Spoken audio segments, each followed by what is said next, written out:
Bulletin की शुरुआत करते हैं मध्य प्रदेश के साथ ही आज छत्तीसगढ़ में भी टीकाकरण शुरू हो जाएगा। प्रदेश में 99 वैक्सीनेशन साइट्स निर्धारित की गई हैं। रायपुर में मेडिकल कॉलेज और महारानी अस्पताल को इसके लिए चुना गया है। पहले चरण में 2,66,399 हेल्थ केयर वर्कर्स को वैक्सीन लगाई जाएगी। विभागों के समन्वय से जागरूकता अभियान भी चलाया जाएगा। पहला टीका राजधानी में अंबेडकर अस्पताल के 30 साल के वार्ड बॉय राम प्रसाद को लगाया जाएगा। यही नहीं, doctor Rajendra Parganiha, civil surgeon doctor PK Gupta व AIIMS director doctor Nitin M Nagarkar का नाम भी वैक्सीनेशन सूची में पहला है।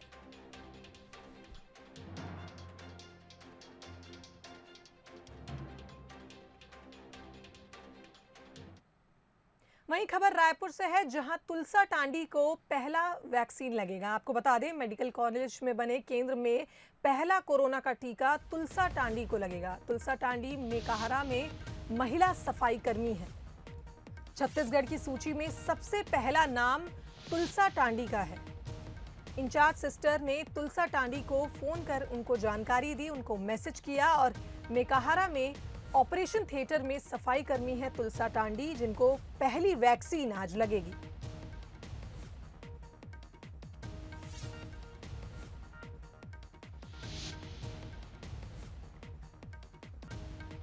तो तुलसा टांडी से कल बंसल न्यूज ने बातचीत करी थी। आइए सुनते हैं उनका क्या कहना है। तो कोरोना वैक्सीन लगने वाली है, सभी को बेसब्री से इसका इंतजार था और कोविशील्ड वैक्सीन छत्तीसगढ़ पहुंच चुकी है। जिनको पहले लगना है, तुलसाबाई तांडे नाम है उनका, हम उनके घर पहुंचे हुए हैं, उनसे बात करते हैं कि आखिरकार क्या उनको लग रहा है, क्या महसूस हो रहा है। हम उनके घर पहुंचे हैं इस वक्त और तुलसाबाई तांडे जी हमारे साथ हैं। कल आपको पहली वैक्सीन लगेगी, कैसा लग रहा है? मेरे को बहुत अच्छा लग रहा है सर। कोई डर लग रहा है कुछ? नहीं नहीं नहीं नहीं, डर नहीं लग नहीं। मैं कोरोना ड्यूटी करी हूँ तो मेरे को डर भी नहीं लगेगा। जी सर। तो कब आपको ये पता चला कि पहली वैक्सीन आप ही को लगेगी? मेरे को वो तो इतना मालूम नहीं था मेरे को। जब मेट्रन लोग बोले हैं कि 4 दिन का पहले से मेरे को फोन आया है कि 16 तारीख को लगेगा टीकाकरण, ऐसे करके बताए हैं। जी सर। तो कल आप कितने बजे बुलाए हैं आपको? हमको बुलाए नहीं है, सुबह कल 16 तारीख को ड्यूटी इंजेक्शन लगेगा करके हम लोग को बताया। आप ड्यूटी में जाएंगे और इंजेक्शन वहीं लग जाएगा? वहीं लग जाएगा। जी सर। क्या काम करती हो आप? वहाँ कपड़ा उपड़ा भी धो लेती हूँ, ऑपरेशन थिएटर में कुछ सामान वामान स्टू में नगर धोती हूँ। ठीक ठीक है। आप इनके पति हैं, आपकी पत्नी को इंजेक्शन लग रहा है, क्या आपको महसूस हो रहा है, क्या लग रहा है? मेरे को तो खुश लग रहा है साहब। भारत सरकार जो जैसा अदा किया है, मरना जीना तो उनके हाथ में है। हम क्या कर सकते हैं? हम भी ठीक हो जाएंगे। सारा दुनिया को लगी रहा है तो हमको भी लगना चाहिए। जाने के लिए कि हम लोग को बचाने के लिए इंजेक्शन लगा रहे हैं। जी सर। और ये बड़ी खुश हैं कि कल ड्यूटी में जाएंगी, तो ड्यूटी में जाएंगी और इंजेक्शन लगवाएंगी। बेहद प्रफुल्लित है। इनके पति भी खुश है कि भारत सरकार जान बचाने के लिए इंजेक्शन ही उनको लगाने जा रही है। कैमरामैन योगेश के साथ अभिषेक शुक्ल, बंसल न्यूज, रायपुर। तो आज से वैक्सीनेशन का प्रोग्राम शुरू होने वाला है और हम आपको अब छत्तीसगढ़ की 6 तस्वीरें दिखाते हैं, जहां वैक्सीनेशन की तैयारियां पूरी कर ली गई हैं। पहली तस्वीर रायपुर से है, जहां पर आप देख सकते हैं किस तरह वैक्सीन पहुंच चुकी है और पूरी तैयारियां हो चुकी हैं। दूसरी तस्वीर बलरामपुर से है, जहां पर वैक्सीनेशन की तैयारियां लगभग पूरी हो गई हैं। बिलासपुर से दिखा रहे हैं आपको तस्वीर, जहां पर वैक्सीन वैन हम देख रहे हैं, वैक्सीन पहुंच चुकी है और वैक्सीनेशन प्रोग्राम के लिए बिल्कुल बिलासपुर तैयार है। वहीं जांजगीर चांपा में भी मैसेज रजिस्ट्रेशन हर वो प्रक्रिया की जा रही है जिससे आज से शुरू होने वाले वैक्सीनेशन में कोई भी रोड़ा ना आए, कोई भी प्रॉब्लम ना आए। फिर जगदलपुर से हम तस्वीर देख रहे हैं, जहां पर स्वास्थ्य कर्मियों को वैक्सीनेशन लगाई जाएगी, उसके लिए पूरी तैयारियां कर ली गई हैं और पेंड्रा में भी तैयारियां पूरी हो चुकी हैं। तो वैक्सीनेशन सेंटर्स में वैक्सीन पहुंच चुकी है और आज से वैक्सीनेशन शुरू हो जाएगा। इस तरह छत्तीसगढ़ वैक्सीनेशन के लिए पूरी तरह तैयार है। बस्तर में कोरोना वैक्सीन पर नक्सली खतरा मंडराने लगा है। खुफिया जानकारी के मुताबिक नक्सली वैक्सीन लूट सकते हैं। इसको लेकर सुरक्षा बलों को अलर्ट कर दिया गया है। खासकर बीजापुर, दंतेवाड़ा, सुकमा, नारायणपुर को हाई अलर्ट मोड पर रखा गया है। कोरोना का वैक्सीनेशन आज से शुरू होने वाला है। प्रशासन के लिए यहां सबसे बड़ी चुनौती बस्तर संभाग के अंदरूनी केंद्रों तक वैक्सीन पहुंचाना है। बस्तर के अधिकांश इलाकों में नक्सलियों की धमक है। ऐसे में वैक्सीन लूटे जाने का भी डर है। समय समय पर खबर आती रही है कि नक्सली भी कोरोना के चपेट में आए हैं। लॉकडाउन के दौरान बीजापुर के मोदकपाल इलाके में एक महिला नक्सली कमांडर कोरोना पॉजिटिव पाई गई थी। इसलिए आशंका इस बात की बढ़ जाती है कि क्या नक्सली वैक्सीन लूट सकते हैं।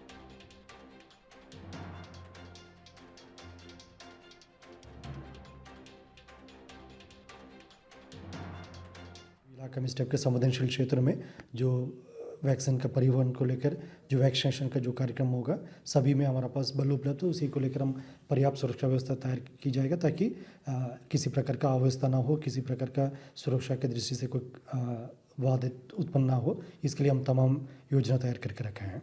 ये जो वैक्सीन जाएगी, इसके साथ सिक्योरिटी गार्ड्स रहेंगे, फोर्स के जवान रहेंगे और उनके साथ ये वैक्सीन ले जाने का प्रोग्राम। अब कोशिश ये रहेगी कि जो इलाके वीरान रहेंगे वहाँ पर कोल्ड चेन होते हुए भी वैक्सीन वहाँ न रखवाया जाए। वैक्सीन ऐसी जगह पर रखवाया जाए जहाँ सुरक्षा के समुचित इंतजाम है और फिर जिस दिन वैक्सीन लगना है उस दिन सुबह ही सिक्योरिटी गार्ड के साथ उस वैक्सीन को उस जगह पर पहुँचा दिया। जगदलपुर से कोरोना वैक्सीन आज निकल गई है। पर्याप्त सुरक्षा में उसे लाया जा रहा है। जो वैक्सीनेशन सेंटर है वहाँ पे पर्याप्त सुरक्षा लगाई जाएगी जिससे कि ज़रूरतमंदों को टाइमली और सुचारू ढंग से वैक्सीन लगाया जा सके। क्योंकि ब्लॉक हेडक्वार्टर्स में और टाउन में वैक्सीनेशन ड्राइव चल रहा है तो नक्सलियों से निपटने के लिए हर तरह से हम सक्षम हैं और आसूचना के आधार पर पर्याप्त सुरक्षा लगाई जाएगी। धान किसान के बाद अब वैक्सीन पर बीजेपी और कांग्रेस में नया घमासान शुरू हो गया है। सीएम बघेल ने राज्य के लिए निशुल्क वैक्सीन की मांग की तो बीजेपी बिफर पड़ी। देखिए ये खास रिपोर्ट। कोरोना वैक्सीनेशन का काम पूरे देश में 16 जनवरी से शुरू होने जा रहा है, लेकिन वैक्सीन के साथ साथ सियासत भी जोर पकड़ रही है। इस मुद्दे पर राज्य और केंद्र के बीच नया विवाद पनप रहा है। पहले फेज में देश में 3 करोड़ लोगों को फ्री वैक्सीन लगनी है, लेकिन उसके बाद की वैक्सीन फ्री होगी या नहीं, इसको लेकर मुख्यमंत्री भूपेश बघेल ने केंद्र से सवाल दाग दिया है। सीएम बघेल ने मांग की है कि छत्तीसगढ़ के सभी लोगों को केंद्र फ्री में वैक्सीन मुहैया कराए। हम तो मांग कर रहे हैं केंद्र सरकार से, केवल 3 करोड़ लोग ही हिंदुस्तान में नहीं रहते। 3 करोड़ लोग निश्चित रूप से जो मेडिकल हेल्थ सेक्टर में जो काम कर रहे हैं उसको पहले लगना चाहिए और जो हमारे फ्रंट लाइन में जो काम कर रहे हैं उनको पहले वैक्सीनेशन हो रहे हैं और भारत सरकार उनको मुफ्त में दे रही है। इसका तो हम स्वागत करते हैं, लेकिन बचत 132 करोड़ लोग के लिए भी भारत सरकार को, क्योंकि वो जो उस दिन वीडियो कॉन्फ्रेंसिंग हुई प्रधानमंत्री जी ने जो कहा तो उसमें उन्होंने कहा खरीदने का काम केंद्र सरकार करेगी, तो एक ही रेट रहे। तो व्यवस्था जब सब कुछ अपने हाथ में रख रहे हैं तो फिर राज्य फिर अपना पैसा क्यों लगाए। केंद्र से पूछे इस सवाल पर बीजेपी ने राज्य सरकार पर हमला बोला है। बीजेपी ने कहा राज्य सरकार हर मामले में सिर्फ केंद्र करती है, क्या उसकी कोई जिम्मेदारी नहीं है। पूर्व मंत्री ब्रजमोहन अग्रवाल ने राज्य सरकार से छत्तीसगढ़ में वैक्सीनेशन फ्री करने की मांग कर डाली है। राज्य सरकार किस काम के लिए बैठी है? राज्य के लोगों का सुरक्षा का जिम्मा किसका है? ये किसका दायित्व है? कॉन्स्टिट्यूशन में ये किसके स्वास्थ्य किसका जिम्मा है? तो हर चीज को केंद्र करना, इनको मुख्यमंत्री को घोषणा करनी चाहिए छत्तीसगढ़ के पूरे 3 करोड़ लोगों को हम मुफ्त में वैक्सीन लगाएंगे। कोरोना काल में लॉकडाउन, स्पेशल ट्रेन चलाने को लेकर प्रवासी मजदूरों की वापसी जैसे मुद्दों पर राज्य और केंद्र के बीच विवाद की स्थिति बनी थी। अब फ्री वैक्सीनेशन को लेकर वही हालात बनते दिख रहे हैं।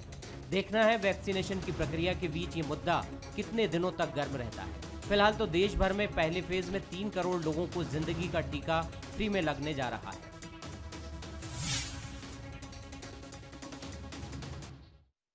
खबर रायपुर से है, जहां आज सीएम भूपेश बघेल समीक्षा बैठक लेंगे। आपको बता दें, बजट तैयारियों को लेकर आज समीक्षा बैठक होगी, जिसमें सीएम हाउस में अधिकारियों के साथ सीएम ये बैठक लेंगे। राजस्व, आपदा प्रबंधन और स्टाम्प विभाग के साथ ये बैठक होगी, जिसमें बजट तैयारियों को लेकर आज समीक्षा की जाएगी, चर्चा की जाएगी और सीएम भूपेश बघेल की अध्यक्षता में ये बैठक होगी।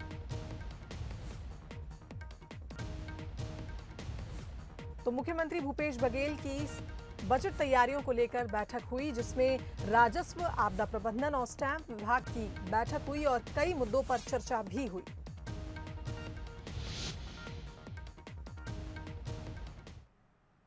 छत्तीसगढ़ में किसानों के मुद्दों को लेकर बीजेपी के बाद अब कांग्रेस भी सड़क पर उतर गई है।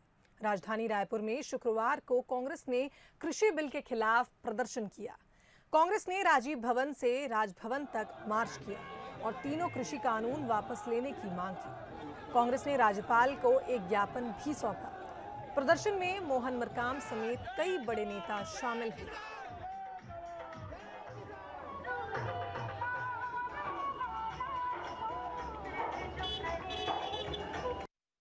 हमारे साथ प्रदेश अध्यक्ष मोहन मरकाम जी हैं, जो कृषि आंदोलन में शामिल होने के लिए मौजूद हैं। मोहन मरकाम जी, आज आप आंदोलन में शामिल हो रहे हैं। देखिए, केंद्र में बैठी भारतीय जनता पार्टी की मोदी जी की सरकार किसानों की बात नहीं सुन रही है। केंद्र में बैठी गूंगी बहरी सरकार लगातार किसानों के साथ अन्याय कर रही है। हमारा स्पष्ट मानना है, पहले 3 काले कानून वापस ले, बृहद रूप से किसानों के बीच जाकर चर्चा करें और लोकसभा और राज्यसभा में चर्चा हो, उसके बाद ही अपन ये करेंगे। बिल्कुल, आज अब राजभवन घेराव करने जा रहे हैं, क्या केंद्र को संदेश है? नहीं, देखिए, हमको स्पष्ट मानना है, महामहिम राज्यपाल के माध्यम से एक आने वापस ले। बिल्कुल, देखिए, ये प्रदेश अध्यक्ष मोहन मरकाम के साथ बड़ी रैली के रूप में आज यहाँ पर प्रदर्शन हो रहा है, निकल रहे हैं यहाँ पर। अब किसान को लेकर भी आप लोग ये लगातार डिमांड यहाँ पर कर रहे हैं, लेकिन केंद्र बातचीत का दौर चल रहा है, आज भी एक बातचीत हो रही है। देखिए, हमेशा बातचीत पे बातचीत मगर उसका निष्कर्ष अभी तक नहीं निकाल रहे। अगर उसकी नीयत साफ होता तो एक ही बार बातचीत में मतलब स्पष्ट हो जाता। आप साफ तौर पर देख सकते हैं कि ये बड़ी रैली के रूप में आज ये प्रदर्शन हो रहा है। प्रदेश अध्यक्ष मोहन मरकाम निकले ट्रैक्टर के साथ राजभवन घेराव करने। कैमरामैन दीपक के साथ अभिषेक शुक्ल, बंसल न्यूज, रायपुर। पूर्व मंत्री बृजमोहन अग्रवाल ने कांग्रेस की रैली पर हमला बोला। उन्होंने आरोप लगाया कि कांग्रेस अपने स्वार्थ के लिए नियमों को तोड़ रही है। उन्होंने सवाल उठाया कि दूसरों के धरने के लिए बूढ़ा पारा और खुद के लिए मेन रोड पर प्रदर्शन क्यों? आज पूरा शंकर नगर का ट्रैफिक जाम था, पूरा जीव रोड का ट्रैफिक जाम था और राजभवन में मिलने के लिए ज्यादा से ज्यादा या मुख्यमंत्री निवास में मिलने के लिए 2 किलोमीटर पहले से रोक दिया जाता है। अभी मैं राजभवन की तरफ से आ रहा हूं, वहां चारों तरफ रोड जाम है। तो पूरी तरह शासन प्रशासन व्यवस्था पंगु हो गई है और कांग्रेस पार्टी के लिए सब प्रकार के नियम कायदे कानून तोड़ने के लिए तैयार है। ये दुर्भाग्यजनक है। ये इस प्रकार की घटनाएं और इस प्रकार का नियमों को तोड़ना ये प्रशासनिक दृष्टि से हमेशा के लिए खतरनाक है कि अपने राजनीतिक दल, अपनी पार्टी के लिए आप नियम कायदे कानून को तोड़ दे। राजभवन के आसपास अभी की स्थिति में 1000 से ज्यादा लोग, वहां राजभवन के आसपास तक 1000 लोग कैसे पहुंच गए?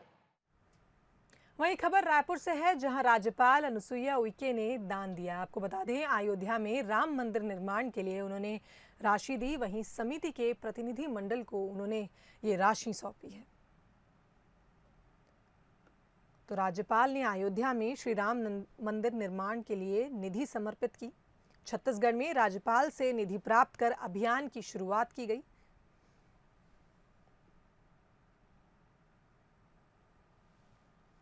बिलासपुर में नगर निगम अवैध प्लांटिंग के खिलाफ सख्त हो गया है। नोटिस के बाद भी जवाब नहीं देने वालों के खिलाफ कार्रवाई तेज हो गई है।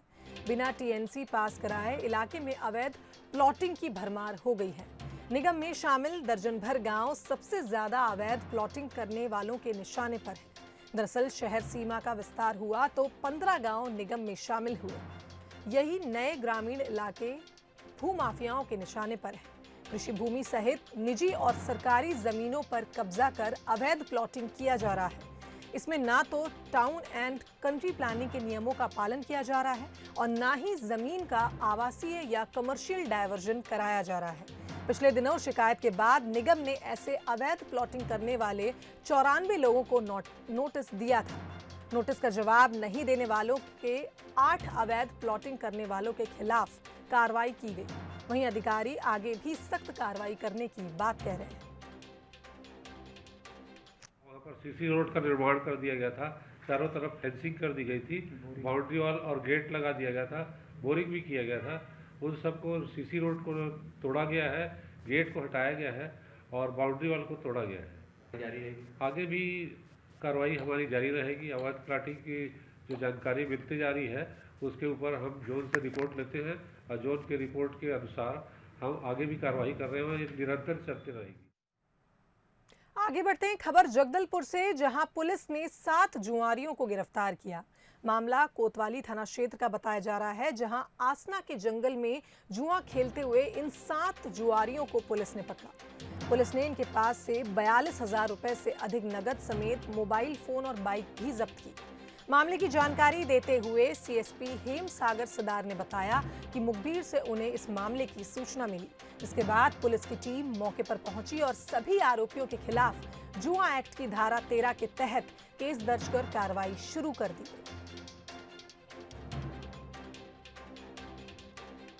मामला थाना कोतवाली क्षेत्र का है, जहां सूचना प्राप्त हुई थी कि ग्राम आसना के जंगल में कुछ जुआड़ी जो है ताश के पत्तों से जुआ खेल रहे हैं।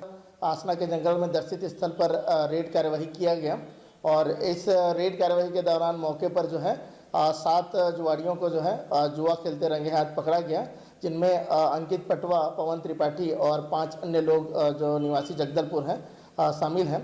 पांचों को मौके पर पुलिस के द्वारा रेड कार्यवाही कर जुआ खेलते पकड़ा गया है, जिनके पास से करीब 42,690 रुपये नकद और इसके अतिरिक्त जो है 7 नग मोबाइल, 5 मोटरसाइकिल जो है वो जब्त किया गया है। 13 जुआ एक्ट के तहत इनको इस मामले में गिरफ्तार किया गया है। रायगढ़ में रियासतकालीन बाग तालाब के सौंदर्यीकरण की उम्मीद जागी है। यहाँ लंबे वक्त से चली आ रही मांग पर कलेक्टर भीम सिंह ने नगर निगम आयुक्त, महापौर और MIC सदस्यों के साथ तालाब का जायजा लिया। महापौर जानकी काटजू ने बताया कि जिंदल के CSR मद में काम कराया जाएगा, जिसमें गार्डन बनेगा, साथ ही बोटिंग भी होगी। आसपास नगर निगम दुकान बनाकर बाजार भी विकसित करेगा। जो भी कानूनी अड़चन है उसे भी दूर करने की कोशिश की जा रही है। 22 एकड़ में फैला बाग तालाब ऐतिहासिक धरोहर है। तालाब पर मालिकाना हक को लेकर राज परिवार और कारोबारियों के बीच विवाद भी हाईकोर्ट में है। इसके चलते तालाब के सौंदर्यीकरण में कानूनी अड़चन आ रही है। हालांकि 1994-95 में नगर पालिका परिषद ने सौंदर्यीकरण का जिम्मा भी उठाया था, लेकिन 1 साल में ही योजना बंद हो गई। कलेक्टर महोदय का यह पहल बहुत ही स्वागत योग्य है। मैं और मेरे साथियों ने लगातार कई वर्षों तक इसमें अथक प्रयास किया है, इस बाग तालाब को बचाने का और इसको उन्नतीकरण करने का, इसका सौंदर्यीकरण के लिए करने का प्रयास किया है। हम रायपुर लेवल तक सरकार से लड़े हैं और इसमें अभी कुछ कानूनी अड़चनें हैं। बाग तालाब का निरीक्षण कलेक्टर सर, निगम की टीम और पूरे पार्षदों ने उस पर निरीक्षण किया है और उसको जिंदल को ही करवाएंगे, और ताकि जो भविष्य में जो तालाब में अतिक्रमण हो रहे हैं वो नहीं होगा, उसमें सौंदर्यीकरण किया जाएगा।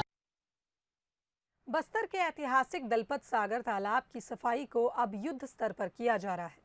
दरअसल 26 जनवरी को मुख्यमंत्री भूपेश बघेल की मौजूदगी में तालाब में बोटिंग शुरू करने की तैयारी है।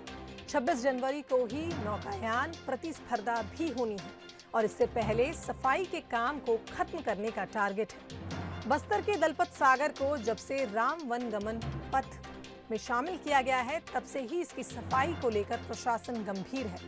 हाल ही में इसकी सफाई के लिए 75 लाख रुपए की वीड हार्वेस्टिंग मशीन भी लाई गई है। हर दिन 15 से 20 टिप्पर जलकुंभी तालाब से बाहर निकाला जा रहा है। वर्ष वापस से जब सफाई हुई है तो लोगों की मांग अनुसार से जब हमारे मुख्यमंत्री जी का दौरा 25-26 जनवरी को जब हो रहा है, उस समय संभाग स्तरीय नौकायान प्रतियोगिता का आयोजन किया जा रहा है, जिसमें पुरुष महिला वर्ग में उसमें प्रतियोगिता होगी और उसमें इनाम राशि और बाकी जो शील्ड वगैरह का भी लोगों को प्रदान किया जाएगा। जगदलपुर शहर के लिए भाग्य वाली बात है कि CM साहब का हमेशा 26 जनवरी का आना होता है। तो बोटिंग की शुरुआत हो रही है, तो उन्हीं के हाथों से उसमें लोकार्पण भी होगा। जैसा कि दलपत देव के नाम से दलपत सागर को जाना जाता है, तो उसमें मूर्ति की भी स्थापना की जा रही है और उसमें चौपाटी भी बनाई जा रही है ताकि वहाँ पर जो भी लोग आए उनको उसका लाभ मिल सके। रायपुर की जंगल सफारी की तर्ज पर बिलासपुर के कानन पेंडारी के पास लॉयन सफारी बनाने की योजना ठंडे बस्ते में चली गई। प्लान तैयार करने के लिए 3 साल बाद भी प्रोजेक्ट पर अब तक काम शुरू नहीं हो सका। वैसे दावा किया जा रहा है कि लायन सफारी के लिए सर्वे पूरा कर लिया गया है। फिर सवाल यही है कि मामला कहां अटका है। देखिए ये रिपोर्ट। बिलासपुर को लायन सफारी कब तक? 3 साल बाद भी नहीं शुरू हुआ काम। कागजों में ही सर्वे का काम। ये इलाका शेरों की दहाड़ से गूंजने वाला था। यहां जंगल के राजा को लाया जाना था। सफारी की तैयारी के लिए कानन पेंडारी जू के पास 32 हेक्टेयर जमीन भी प्रशासन ने ली, लेकिन इस बात को 3 साल बीत चुके हैं। अब तक काम शुरू नहीं हो सका। योजना के विस्तार के लिए फंड की मांग भी की गई ताकि बाउंड्री वॉल सहित दूसरे इंतजाम किए जा सकें, लेकिन योजना फाइलों में ही अटक गई। उधर अफसरों का दावा है कि एक बार फिर लायन सफारी के लिए सर्वे पूरा कर दिया गया है। जो कानन पेंडारी जूलॉजिकल गार्डन है उसके लिए 3 साल पहले लायन सफारी का एक प्रस्ताव गया हुआ था और इसके लिए हम लोगों ने लैंड एक्विजिशन कर भी लिया था। कलेक्टर साहब से, कलेक्टर बिलासपुर से उस लैंड हमको मिल भी गया है और उसका एक प्लान जो है शासन को प्रेषित किया गया है और उसके अभी एक स्टडी चल रही है और उसके बाद जब ऐसा लगेगा उस स्टडी पे तो उस पर लायन सफारी का कार्य प्रारंभ करना है। बिलासपुर फॉरेस्ट रेंज में सैलानियों के लिए कानन पेंडारी जू ही सबसे अच्छा स्पॉट है। यहाँ रोजाना हजारों पर्यटक आते हैं। लोग लायन सफारी बनने का भी बेसब्री से इंतजार कर रहे हैं। लायन सफारी जो है उसके बनने से बिलासपुर के पर्यटन को, उद्योग को और पर्यटन में जो आम आदमियों को भी इससे फ़ायदा होगा। इसको जल्द से जल्द कार्यान्वित करना चाहिए, कागजों तक ही सीमित नहीं रहना चाहिए। ज़मीन का मेरे ख्याल से ऑक्यूपेशन हो चुका है, ऑक्यूपाइड कर ली गई है और जितना जल्दी शुरू होगा उससे ज़्यादा से ज़्यादा हमारी बिलासपुर की जनता और बिलासपुर जिले के लोगों को फ़ायदा होगा। वन विभाग ने लायन सफारी योजना को कागजों पर तो बना लिया, लेकिन जमीन पर अब तक कोई काम दिखाई नहीं दे रहा है। जरूरत है कि इस प्रोजेक्ट पर विभाग जल्द काम शुरू करे ताकि आने वाले दिनों में बिलासपुर के लोग लायन सफारी का लुत्फ उठा सकें। उमेश मौर्य, बंसल न्यूज, बिलासपुर। चलिए अब बात करते हैं मौसम की। तो छत्तीसगढ़ में ठंड का असर फिर देखने को मिल रहा है। जशपुर जिले में ओस की बूंदें जम गई, तो वहीं चिल्फी में तापमान 3 डिग्री सेल्सियस दर्ज किया गया।